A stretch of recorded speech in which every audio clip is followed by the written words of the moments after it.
Dans cette vidéo, nous allons voir ensemble les principes et les règlements du handball. Mais avant d'aller plus loin, n'hésitez pas à vous abonner pour suivre les prochaines vidéos qui vont arriver sur la chaîne. Alors, pour commencer, qu'est-ce que le handball? Le handball, c'est un sport collectif qui va se jouer avec un ballon entre deux équipes qui vont s'affronter sur le même terrain. Chez les adultes, ces équipes vont être composées de 7 joueurs, 6 joueurs de champ et un gardien qui va prendre place dans le but. Nous allons maintenant voir ensemble les points importants du règlement. Donc, pour commencer, nous verrons les limites du terrain, puis nous verrons comment marquer un but, on verra comment un joueur peut dribbler, et enfin, nous verrons la règle du marché. Pour commencer, donc les limites du terrain. Un terrain de hand est un rectangle qui fait 40 mètres sur 20 mètres. Les lignes de côté sont appelées les lignes de touche, ce sont elles qui vont faire 40 mètres. Les lignes de fond sont les lignes de sortie de but, ou alors ligne de but, vraiment dans l'espace du but, au niveau sur les petits dessins du rectangle orange. On retrouve ensuite l'arc de cercle, donc le demi-cercle bleu sur le petit schéma, ça c'est la zone qui va être réservée aux gardiens. Les joueurs de champ n'ont pas le droit de rentrer dans cette zone, ils ne peuvent pas être en contact avec cette zone. Nous verrons plus tard qu'ils peuvent toujours être au-dessus de cette zone. Nous retrouvons ensuite les arcs de cercle en pointillés qui vont se retrouver devant les zones de chaque côté du terrain. Ces arcs de cercle, ce sont les lignes de jet franc.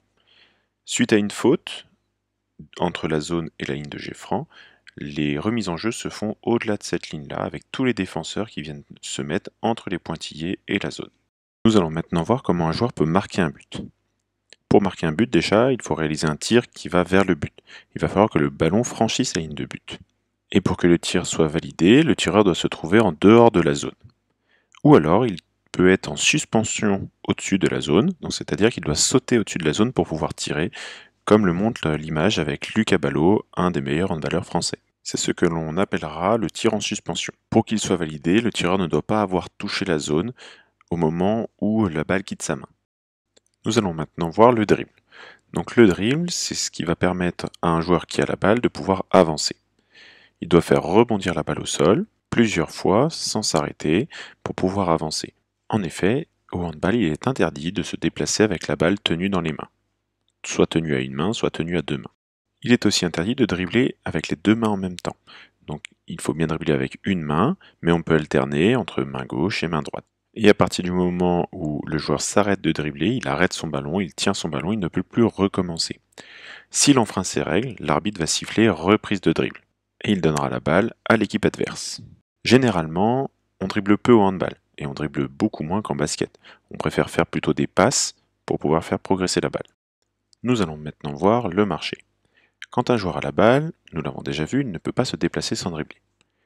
Donc sans dribbler, il a juste le droit de faire 3 pas. Après ces 3 pas, il peut soit faire une passe, soit il peut tirer, soit il peut dribbler s'il n'avait pas encore dribblé avant, ou alors il peut s'arrêter. S'il enfreint ces règles, l'arbitre va siffler un marché et va donner la balle à l'équipe adverse. Nous allons maintenant voir quelques principes de jeu en handball.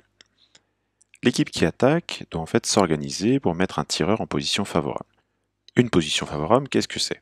Alors pour être en position favorable de tir, le joueur doit être assez près du but, il doit être devant la zone ou au-dessus de la zone s'il fait un tir en suspension, et si possible, il doit se trouver plutôt dans l'axe et pas trop sur le côté pour avoir un tir plus facile.